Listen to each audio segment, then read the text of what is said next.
श्री प्राणनाथ प्यारे की जय।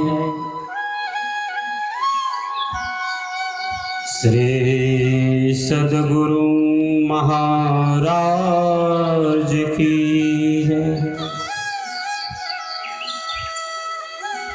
श्री बाईजूराज महारानी की जय।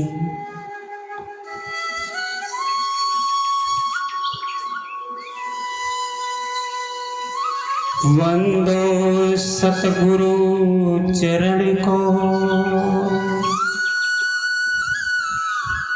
करो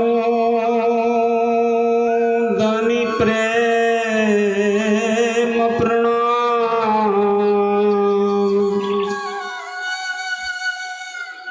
अशुभ हरण मंगल करण,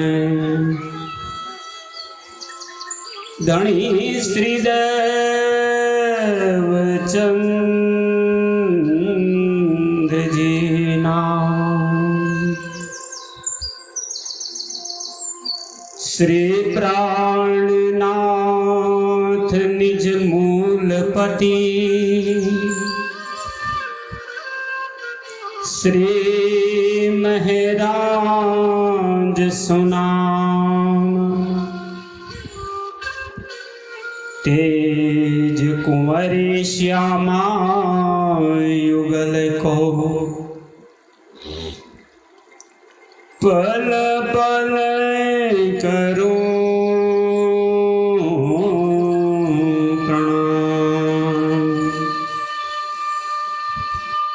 पल पल करो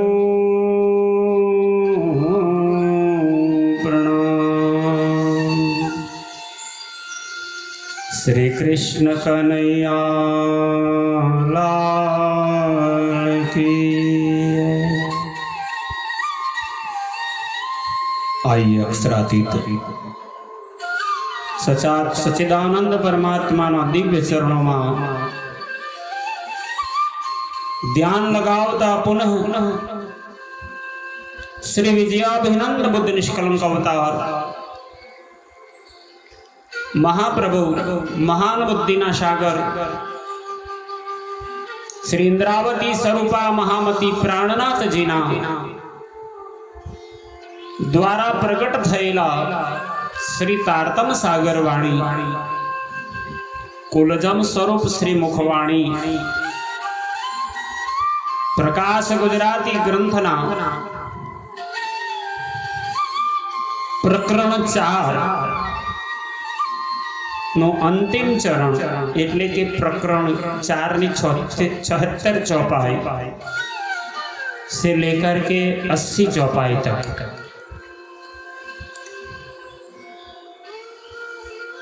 श्री इंद्रावती जी महामती प्राणनाथ जी ने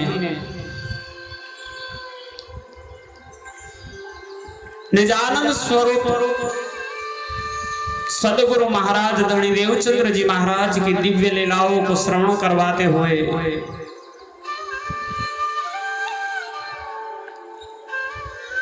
आपने खुद ने ही सदगुरु को सानिध्य को इतने नजदीक से नहीं पा सके। कारण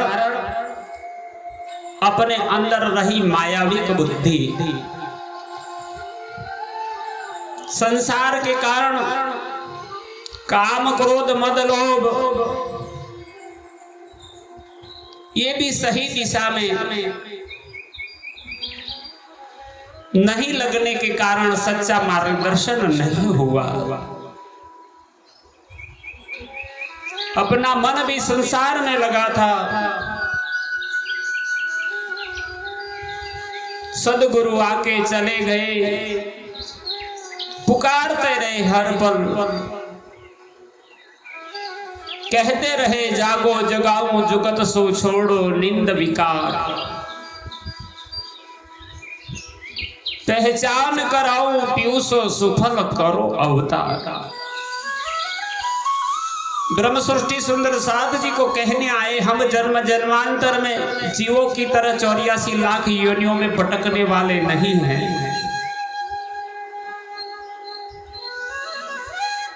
जगत का जीव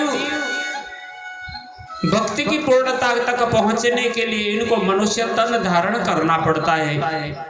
पूर्व में 84 लाख योनियों में जीव जंतु पशु पंखी स्थावर वृक्ष पशु पंखी बन करके अनेक दुखों को सहन करते भटकते भटकते एक बार मनुष्य तन मिलता है और ये मनुष्य तन मिलने के बाद भी सच्चे सदगुरु मिलते हैं तो निराकार के पार तीन पार के भी पार का ज्ञान ला करके दे करके अखंड मुक्ति के अधिकार दिला देते हैं। अगर सदगुरु नहीं मिले तो संसार के गुरुजन संसार का धर्मों का ज्ञान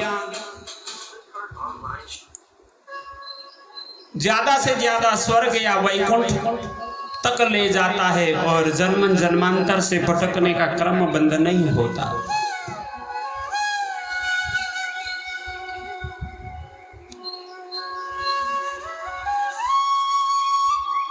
अगर अच्छे कर्म नहीं हुए तो नरक की यातना हो।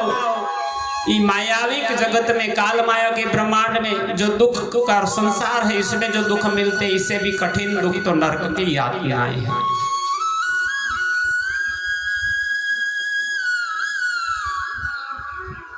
अपने अभागी अंध जीव को धिक्कार देते हैं इंद्रावती जी। अरे मेरे फिट फिट बुढ़ारे जीव अजान तारी सगाई हती निर्वाण तेरी पहचान परमात्मा से थी तू कहां जगत का जीव था।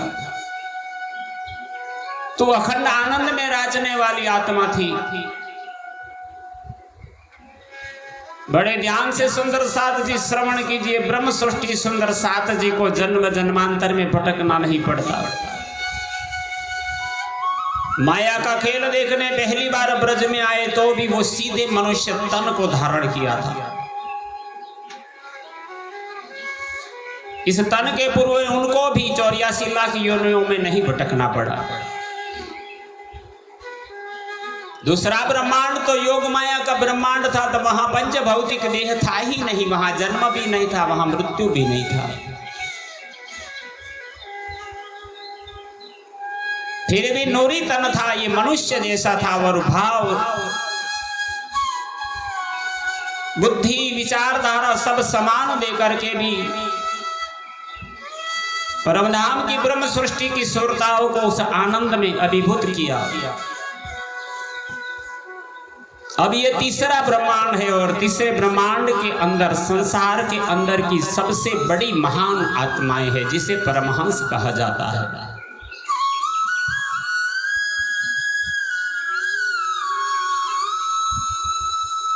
परमहंसों की दशा में भक्ति की योग्यता को प्राप्त करने वाले भक्त के जैसे जीव के ऊपर ही परमधाम की सुरताएं आकर के आगमन करती है, बैठती है। ब्रह्म सृष्टि किसी नीच जीवों के हृदय पर आकर के अपने सुरता को स्थापित नहीं करती।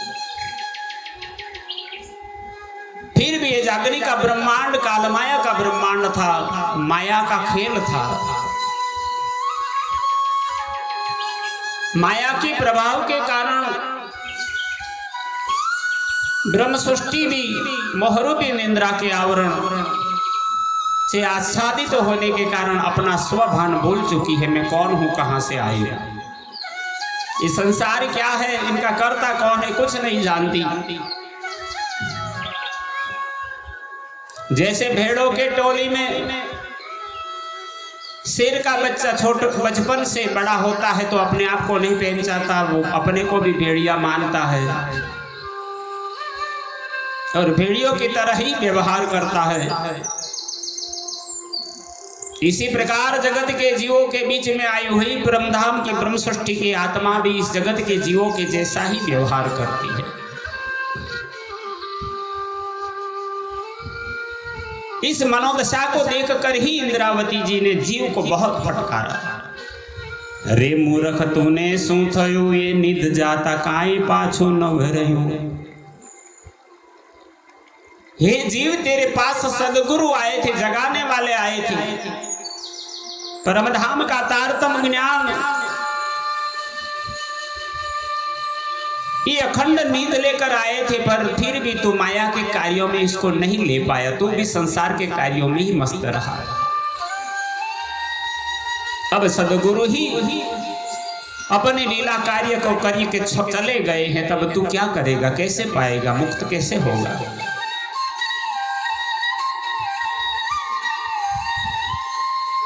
अपनी एक एक अंग अंग प्रत्यांग, जीव, मन, बुद्धि, चित्त, अहंकार सबको टटोलती है इंद्रावती जी।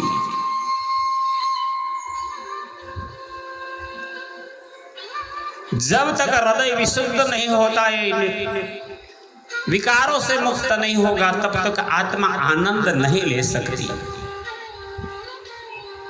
पाप का हरण करने वाली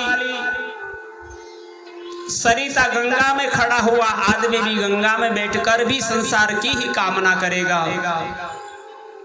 हीन विचारों को दिल में लाएगा तो वो पवित्र कैसे हो पाएगा?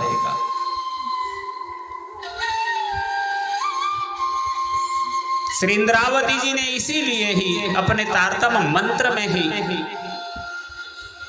आत्मा को विशुद्ध होने की भूमिका को महत्व दिया है।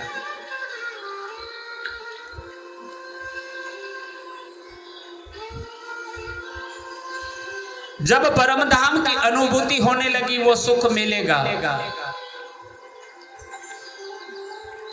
तब ही तुम्हारे अंदर रहे विकार दूर हो जाएगा।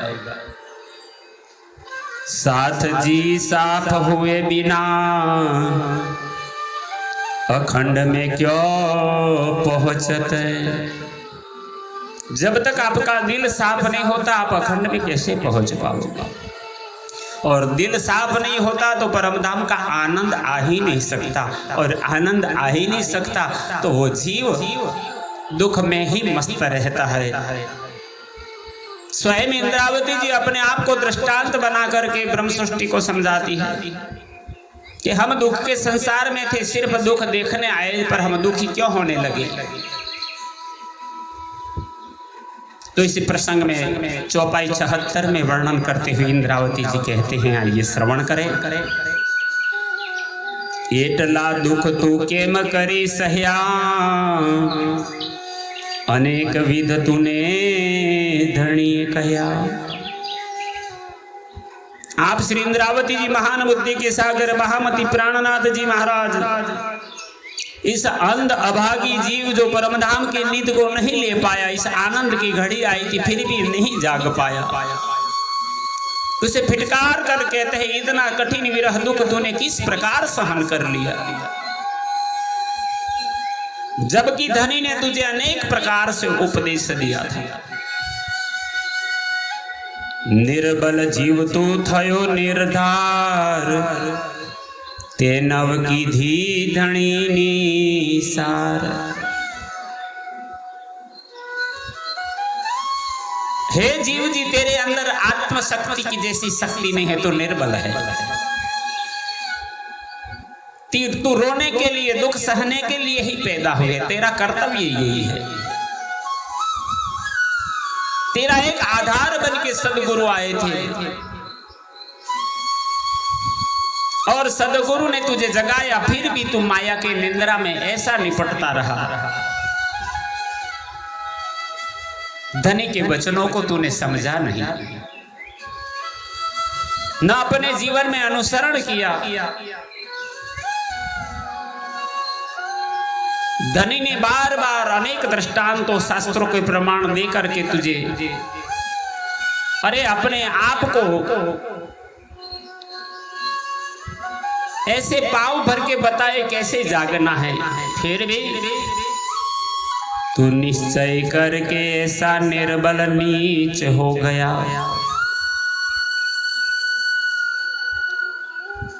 कई सालों तक तू सदगुरु के सानिध्य में रहता रहा, बैठता रहा, सुनता रहा, बोलता रहा, गाता रहा, नाचता रहा, पर अपनी आत्मा को नहीं जगा पाया। ते नव की दी धनी निसार। हमारे धामधनी स्वयं श्री राज जी सचिदानंद परमात्मा मानव देह धर के बुद्धावतार बन करके तुझे जगाने आए थे, पर तूने धनी की पहचान नहीं की।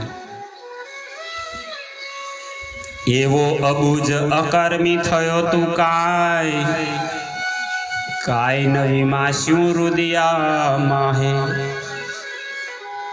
तो हे जीव आत्मा, तू ऐसा नासमझ निकम्मा क्यों हो गया, अकर्मी। तूने कोई अच्छा कर्म नहीं किया जिसे सत्कर्म कहे। बस सिर्फ खाना पीना, बच्चे पैदा करना, पैसा कमाना, यही धर्म रहा तेरा। मान प्रतिष्ठा बढ़ाई के पीछे अपना जीवन गुजार दिया।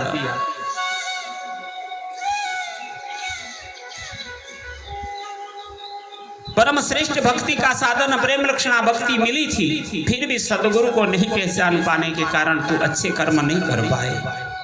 कर्म के बंधन से कैसे मुक्त पाएगा। काई न विमासु हृदय माए, विमाश यानी सोचा नहीं। तूने जरा मात्र भी दिल से विचार नहीं किया अपने दिल में कि धनी क्यों आए, मैं कौन हूं, कहां से आया हूं, मुझे क्या करना चाहिए। याद करो तुम परमधाम की प्रेम लक्षणा भक्ति को, कैसे खेलते थे धनी के संग, कैसे जिलना करते थे, कैसे हिंडोले में झूलते थे, कैसे तख्तरवा में घूमते थे, कैसे कि धनी के साथ अनेक प्रकार की आनंद की क्रीड़ाओं में कुंज निकुंज वन में घूमते थे। याद करो तुम चांदनी में बैठते थे धनी के चरणों में। याद करो मूल मिलावा की बातें। तुझे कुछ भी सोचा नहीं, तूने कोई विचार नहीं किया। बुध मन गुण सारो बैठो थई, नींद जाता तो है कारण ना गई। बल्कि तू भी बुद्धि और मन की तरह अनजान होकर बैठा था। बुद्धि तो संसार की थी, मन भी संसार में लगा था। पर हे जीव, तुझे तो अपनी पहचान थी ना। पर सदगुरु जब आए तब तुझे भी ऐसी निंद्रा लगी, गाढ़ निंद्रा में चला गया। अखंड ज्ञान के दाता के जाते समय तेरी अज्ञानता की निंद्रा दूर नहीं हुई। तू कैसे जिंदा है, क्यों सदगुरु के साथ नहीं चला, अभी भी कैसे जिंदा है तू। एवो कठण कोरडू तू का थयो, आवड़ी अग्नि हजी नवे चढ़ो। हे जीव, इतना कठोर कैसे हो गया तू। कठोर न गलने वाला मूंग का दाना बोलते हैं ना, खांगड़ू। कितने भी दिन भी पानी में डाले रखो वो ऐसा ही ऐसा रहेगा। तो जगत का जीव भी इतना तारतम ज्ञान, इतनी लीला, इतनी वाणी प्रकट हुई, वो सुनता रहा, गाता रहा, पर अपने हृदय में नहीं लिया।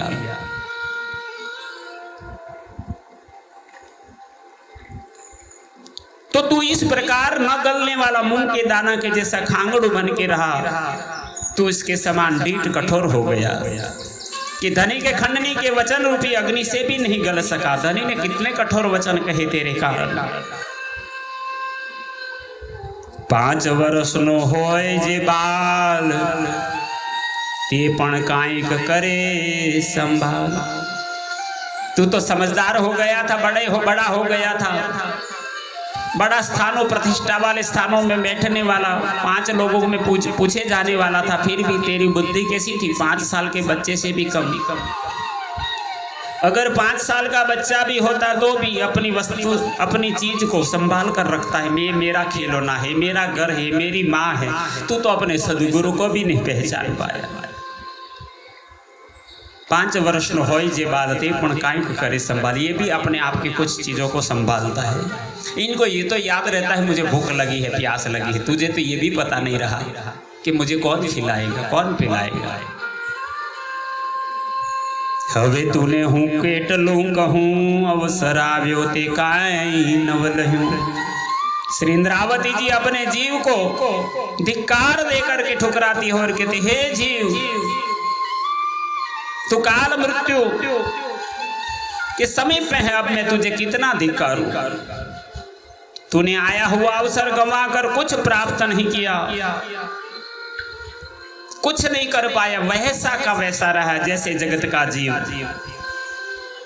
तारी डोरी का ना टूटी तत्काल, फिट फिट बूढ़ा की हाँ तो काल। अभी खुद को जिंदा देखते हुए अपने आप पर धिक्कार हुआ कि तेरे ये श्वासोश्वास की प्रक्रिया का सूत्र था, डोरी था, क्यों नहीं टूटा, क्यों मरा नहीं? तेरे लिए काल भी यमदूत कहां चले गए, क्यों तुझे लेने नहीं आए, क्यों नहीं मरा? अपने सदगुरु हमें छोड़ के चले गए और तू ऐसा डिच बनकर बैठा रहा। तेरी श्वास रूपी डोरी उस समय क्यों न टूट गई? हे पापी, काल तो उस समय कहां था? हे मृत्यु कहां गया था? क्यों नहीं मर सका मैं? आता कहर मोटो जुलम थयो, अणे जानिए तो केम जाए सहयो।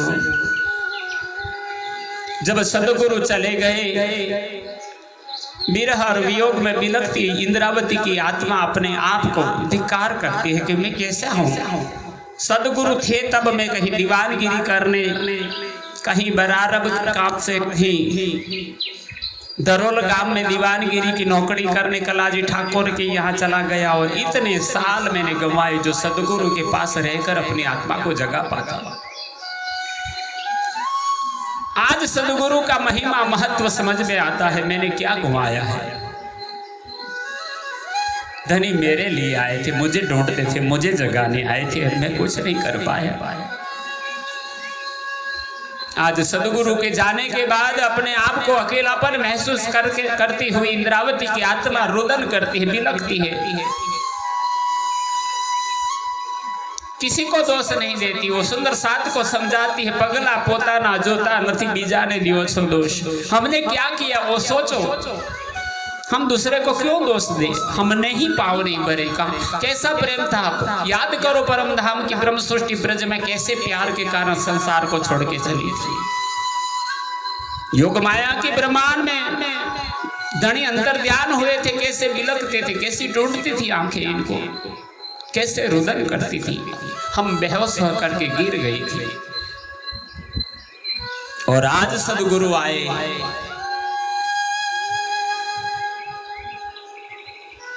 अपने परमधाम ब्रजरास लीला को हमारे लिए प्रकट किया, इस तारतम्य ज्ञान को लाए। पर अब कौन सुनाएगा? कौन कैसे हमेरे 25 पक्ष तणो सुप्रकाश, सजनी सो कहूँ ए वाधणी पधार्या धाम। हमारे निजानंद स्वामी सदगुरु देवचंद्र जी धाम को सिधार गए।